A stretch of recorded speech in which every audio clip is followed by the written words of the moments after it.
La ville a lancé ses ateliers citoyens, 3 mois durant lesquels chaque citoyen est invité à s'exprimer et partager ses idées et sa vision de ce que pourrait être notre ville demain. Le but est d'associer les habitants à un futur questionnaire en créant des ateliers qui seront des débats, 6 débats en fait, durant lesquels les habitants seront invités à s'exprimer.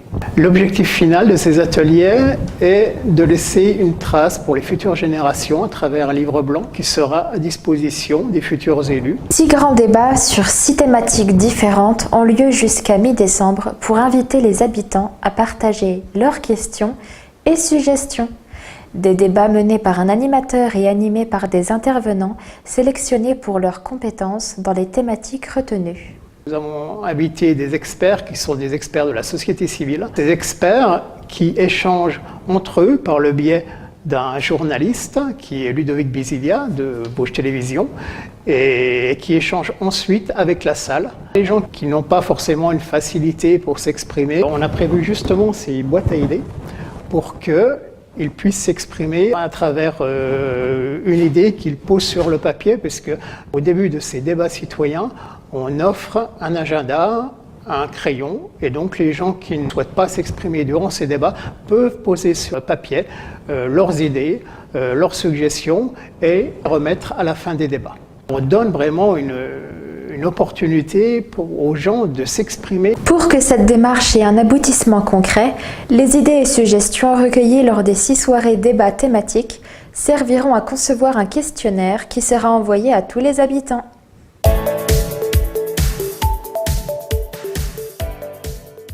La 3e édition du Salon Cousu de fil rouge aura lieu du 23 au 25 novembre prochain.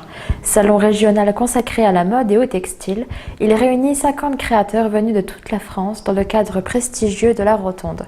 Au programme, des créations inédites, des collections originales et un savoir-faire authentique. La Rotonde, évidemment, c'est un lieu magique. Alors déjà, c'est un cadre extraordinaire.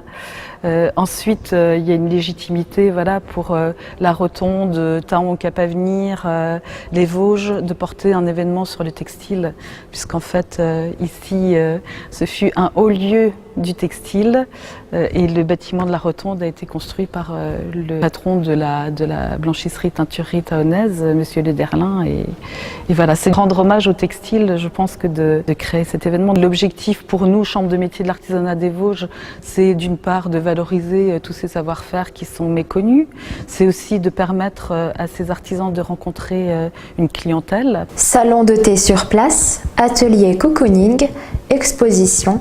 Les visiteurs trouveront sur place un panel d'activités tout au long de la journée et même le vendredi soir avec un spectacle chorégraphié par l'artiste Anne Marion qui s'appuie sur le tissage. On a conçu avec le scénographe Olivier Hirtoum une robe circulaire donc de 6 mètres de diamètre autour de laquelle sont attachés 32 fils qui ensuite arrivent jusqu'à la coulisse où un technicien justement manipule comme une marionnette cette robe. Donc il y a ces 3 dimensions vraiment du mouvement, de la lumière et de la marionnette pour animer la robe. Si je devais le résumer en un seul mot, je dirais poésie, parce que comme c'est un travail qui est assez visuel, spectaculaire, graphique, je pense qu'il y a des images poétiques forcément qui naissent. Un salon dédié au textile au sein de l'ancien foyer social de l'usine BTT, cela sonne comme un juste retour des choses.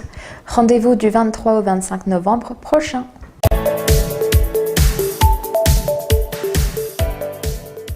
Instauré en 2009, le dispositif Participation citoyenne se veut être un élan de civisme et d'entraide entre voisins.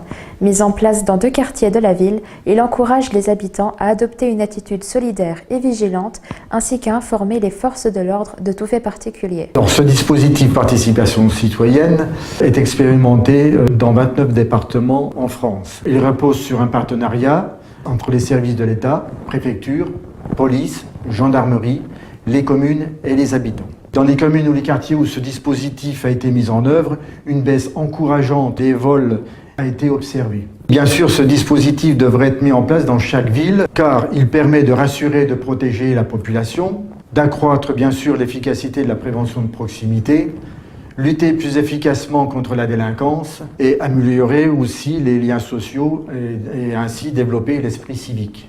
Pour mener à bien ce dispositif, 2 référents se sont portés volontaires dans chaque quartier de Bouxières et de Goypré. Mais qu'est-ce qu'un référent et quel est son rôle? Mon rôle en tant que référent de quartier est d'assurer la liaison entre justement mon quartier, mon secteur, et les services de gendarmerie nationale ou de police nationale. Mon objectif principal est d'observer et de remarquer tout comportement suspect, voiture, personnes, démarcheurs, et le signaler si besoin. Avec nos voisins proches, nous avions déjà plus ou moins par nous-mêmes mis en place ce système à assurer la vigilance des voisins quand ils partent en vacances, de leurs biens, de leur maison. Et donc pourquoi ne pas l'étendre à tout le quartier? En effet, je trouvais que l'idée était bonne, donc c'est ce qui m'a motivé à me porter volontaire. Je pense que les gens n'ont pas forcément le réflexe de venir vers les référents pour dire ce qu'ils ont vu ou signaler les choses qu'ils peuvent trouver bizarres. La sécurité étant le maître mot de ce dispositif, les habitants peuvent se sentir plus rassurés. Mais le respect d'autrui reste le point d'honneur pour réussir à vivre ensemble solidairement.